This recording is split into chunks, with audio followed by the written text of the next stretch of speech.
Welcome back. That was a time when unions were necessary, really necessary. The power of the individual employee was overshadowed by the employer. The guy with the most money usually won the battle, and unions came in and leveled the playing field. That was the good side. Now, unions are more and more getting to be obstacles.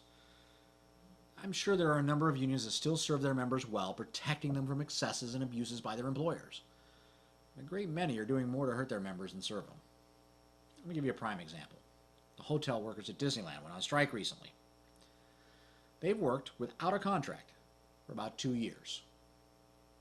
The main sticking point? Healthcare insurance. For years, Disney has paid the entire cost of healthcare for these workers. No contribution from the employees.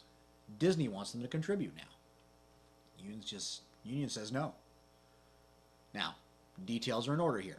The union says that the new healthcare package could reach a total of $500 a month for a family of 4. That sounds horrifically high. Or does it? My household, I pay $300 a month for just the 2 of us, my daughter and I, and that's on the lower cost plan. And that's about average. Had there been another adult, that would have shot up even higher. So $500 family of 4 cost isn't all that much more. Now, I understand that they aren't used to paying it, and that it might be a burden in some cases. And perhaps the solution here is to find something in between. But healthcare costs continue to skyrocket, and the majority of folks with health insurance have to pay for it. But instead of working to find a solution, the union has instead chosen to have their employees undertake hunger strikes at the gates of Disneyland. Frankly, this is a very poor calculation on the union's part. They'd be far better off getting back to the negotiating table. Strike won't make a difference. Meanwhile, they're still collecting union dues every month, and still no contract 2 years later. What exactly is this union doing for its employees? My last day gig saw another union do something similar. Transport Workers Union went into a couple of casinos to unionize the dealers. And here's the first problem. It's the Transport Workers Union. What do they know about casino business or dealers? The answer is apparently not much. They went into the win and unionized the dealers. 2 years later, no contract, no new pay agreement, none of the grievances had been resolved. But they collected their union dues for 2 years. Then the union went into Caesars to do the same thing, and then had no contract and no resolution. They still got their union dues. In both of these cases, the union saw an opportunity to capitalize and get their foot in the door of a casino and collect some dues. They had no experience in the dealing business. They had no idea how things worked. They just saw a way in, and the employees are still paying for it. Look, like I said before, I know there are some unions that do a good job for their members, and they are to be commended. But I think there are far too many who are more concerned with filling their coffers than helping their members. The protection that unions once afforded can now be had by just about anyone. Lawyers who have a chance at going after a deep-pocketed, abusive employer are a dime a dozen. They'll take their cut out of the settlement and be off to the races. And the employee will do fine as well. Not that unions don't protect their members. In fact, in some cases, they protect them all too well. More than once, I've seen union employees who have violated company policies get off scot-free once the union was involved. And when it comes to protecting jobs, yeah, they do their job there. Again, in my former gig, I had to work to get new flat-screen TVs installed in the area I worked.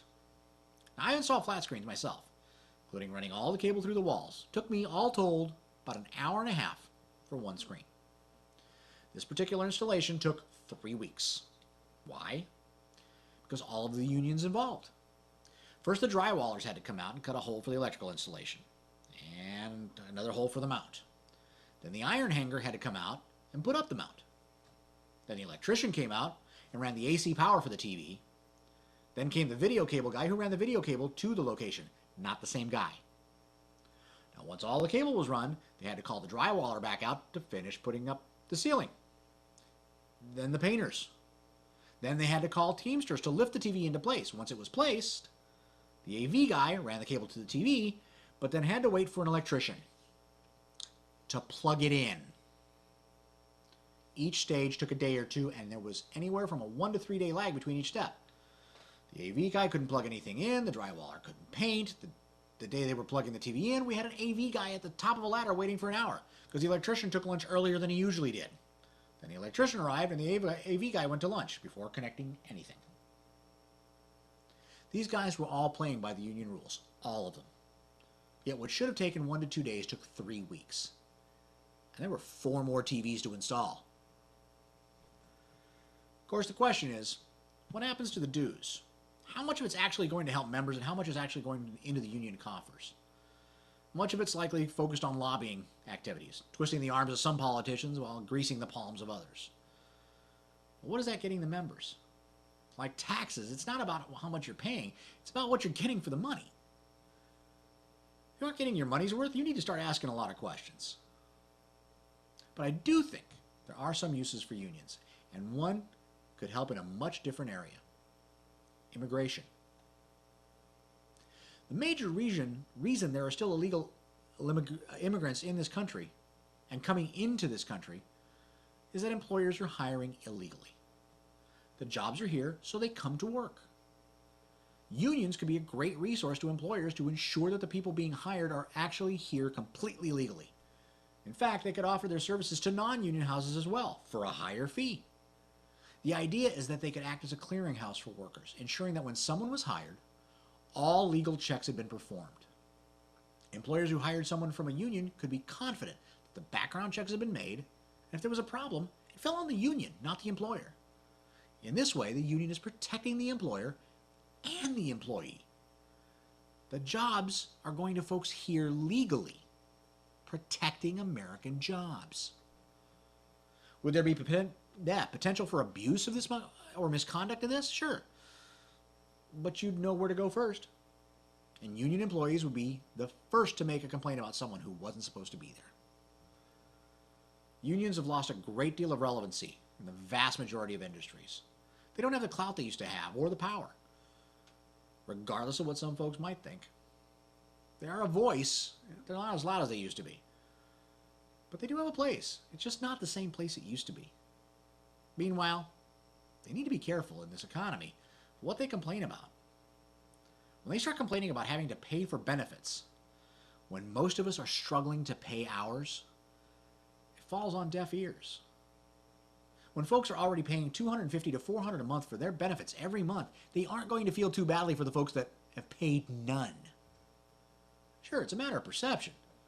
And sure, they may have made pay concessions to keep those benefits without paying for them, but none of that will play to the average wage earner who watches a huge chunk of their pay go to health care benefits. In the end, unions need to find their relevancy again, if it's possible.